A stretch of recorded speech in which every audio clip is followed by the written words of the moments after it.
नमस्कार प्रिय दर्शकों, मैं दे दुबे स्वागत करता हूं आपका अपने इस यूट्यूब चैनल पर और हाजिर हूं इस साप्ताहिक राशिफल के कार्य को लेकर के।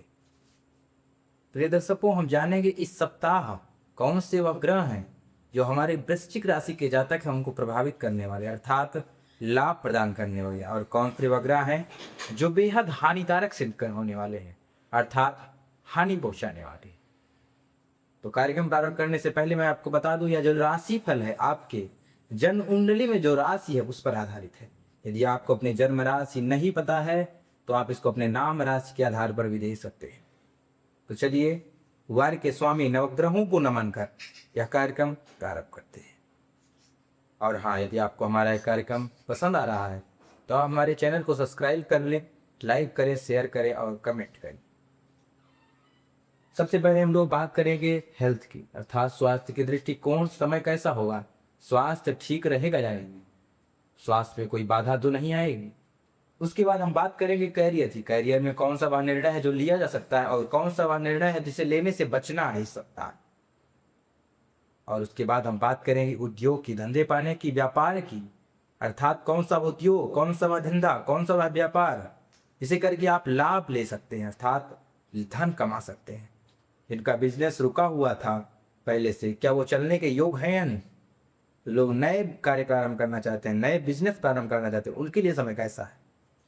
उसके बाद हम बात करेंगे जॉब की, जॉब में किस क्षेत्र में जॉब आपको चुनाव करना है, या जो पहले से जॉब के लिए परेशान उनके जॉब लगने के योग हैं, या जो जॉब में प्रमोशन चाहते हैं उनके लिए समय कैसा है। उसके बाद हम बात करेंगे लव लाइफ, प्रेम संबंध, क्या प्रेमी वापस आएगा, या जो लोग अपने सोलमेट की तलाश में उनके लिए समय कैसा है, उनकी तलाश पूरी होगी या नहीं, या जो लोग अभी रिलेशनशिप में हैं उनके रिलेशनशिप में कहीं कोई बाधा तो नहीं आए। उसके बाद हम बात करेंगे स्टडीज़ की, पढ़ाई लिखाई की, पढ़ाई लिखाई में क्या उतार चढ़ाव देखने को मिलेंगे, जो हमारे नए छात्र जिन्होंने एडमिशन लिया उनके लिए समय कैसा रहे। उसके बाद हम बात करेंगे लक की, क्या भाग्य आपके पक्ष में है या नहीं, भाग्य आपका साथ देगा या नहीं, भाग्य के दम पे कोई निर्णय लिया जा सकता है या नहीं। उसके बाद सारी गतिविधियों को देखते हुए हम लोग बात करेंगे यात्रा की, यात्रा करना उचित होगा या नहीं, यात्रा में कौन सा वह निर्णय है जिसे लिया जा सकता है और कौन सा वह निर्णय है जिसे नहीं लिया जा सकता है। उसके बाद हम बात करेंगे कौन से वह दान, कौन से वह स्नान, कौन से वह जप जिसे करके आप इन सारी समस्याओं से जो बच सकते हैं जिन्हें मैं अभी आपको बताने वाला। तो चलिए ये कार्य में प्रारंभ करते हैं। सबसे पहले मैं आपको बता दूं, वृश्चिक लग्न का जो ये कुंडली है आपके सामने उपस्थित है अर्थात गोचर उपस्थित है। लग्न में फर्स्ट हाउस में कोई भी ग्रह ट्रांजिट नहीं कर रहा है अर्थात तो गोचर नहीं कर रहा है। हेल्थ के दृष्टिकोण समय बेहद उत्तम लगने वाला है, स्वास्थ्य में कोई भी बाधा नहीं आएगी। पहले से देख के स्वास्थ्य ठीक नहीं थे, स्वास्थ्य में सुधार होता हुआ दिखाई देगा अर्थात कह सकते हैं कि स्वास्थ्य ठीक रहेगा, स्वास्थ्य के लिए समय बेहद उत्तम है। वहीं कैरियर के दृष्टिकोण से देखा जाए तो समय उत्तम है, लेकिन कैरियर में भ्रम की स्थिति, कैरियर में किसी बात को लेकर के भ्रमित रहेंगे कि ये व्यापार करे या ये कैरियर का चुनाव करे या वह कैरियर का चुनाव करे, ऐसी स्थिति बनी। और कहीं ना कहीं देखा जाए तो घर को लेकर के भी कंफ्यूजन होगी, और बिजनेस भी वही स्थिति में दिखाई दे रहा है। बिजनेस में आप कंफ्यूज रहेंगे, भ्रम की स्थिति उत्पन्न होगी, मानसिक समस्या होगी, आपको मन से परेशान होंगे, मन बेचैन होगा, मन में घुटन सा महसूस होगा।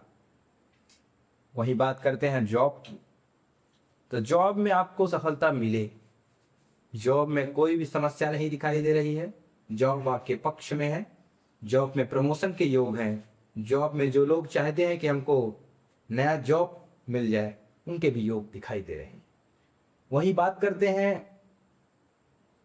लव लाइफ, तो लव लाइफ को लेकर यह समय कैसा है, तो लव लाइफ को लेकर के यह समय बिल्कुल ठीक नहीं है अर्थात जो आपका पार्टनर है उससे आपका तार्किक मतभेद होगा, मन में दोनों को लेकर के किसी न किसी बात को कंफ्यूजन और किसी बात को लेकर के अशांति और लड़ाई झगड़े और ब्रेकअप के योग दिखाई दे रहे हैं। और जो लोग रिलेशनशिप में आगे बढ़ना चाहते थे उनको धीमी गति महसूस होगी पहले से, और अलग होने की योग। वहीं जो लोग लव लाइफ में पढ़कर विवाह कर लिए थे उनके लिए भी समस्याएं दिखाई दे रही हैं। उनकी लाइफ में मतभेद, लड़ाई झगड़े, डिवोर्सेस, ऐसी चीजें दिखाई दे रही हैं। हाँ, जो लोग नए रिलेशनशिप में आएंगे, अर्थात कह सकते हैं पुराना ब्रेकअप होने के बाद नए पार्टनर के योग दिखाई दे रहे हैं। वहीं बात करते हैं लक की, पढ़ाई लिखाई की। पढ़ाई लिखाई के लिए समय उत्तम नहीं है, पढ़ाई लिखाई में धीमी गति महसूस होगी।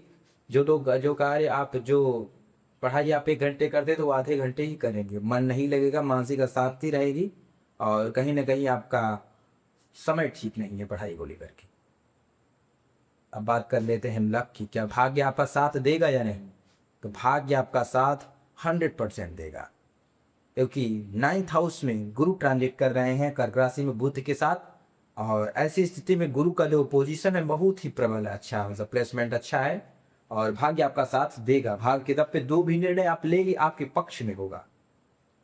भाग्य के दम पे अगर आपका कार्य नहीं बन रहा है तो कर्म करते रहिए और छोड़ दीजिए कि ठीक है परमात्मा जो करेगा, जो भी भाग्य में होगा ठीक है, तो आपका कार्य बन जाएगा। बात करते हैं यात्रा की, यात्रा करना सुखद होगा या नहीं? जो लोग विदेश में हैं उनके लिए 100% लाभ सिद्ध होने वाला है, अर्थात उनको जॉब में, कैरियर में, हर चीज में लाभ होगा। और जो लोग अभी यात्रा के लिए विचार बना, थोड़ा सा कष्टकारी है। यात्रा में धन संबंधित लाभ होगा, लेकिन वही आपको स्वास्थ्य से गुप्त रोग इत्यादि समस्याएं होंगी। और कहीं ना कहीं यह समय, मैंने आपको जो सारी समस्याएं बताई, इन गतिविधियों को देखते हुए बात करते हैं कौन सा उपाय, कौन सा वरदान, कौन सा वास्तान, इसे करके आप इन सारी समस्याओं से बच सकते हैं। सबसे पहले मैं बात कहूंगा कि सूर्योदय से पहले उठना आप होगा। आपको पीतल के लोटे में लाल चंदन डाल करके भगवान सूर्य को अर्घ्य प्रदान करना है। जिनको धन संबंधित समस्या हो रही है, मिल जाए तो अनार का रस, नहीं तो गन्ने का रस, और वो भी ना मिले तो आप शक्कर या गुड़ घोल करके भगवान शिव के ऊपर सफेद फूल डालकर, तिल इत्यादि डाल करके, पीला चंदन डालकर चढ़ाएं।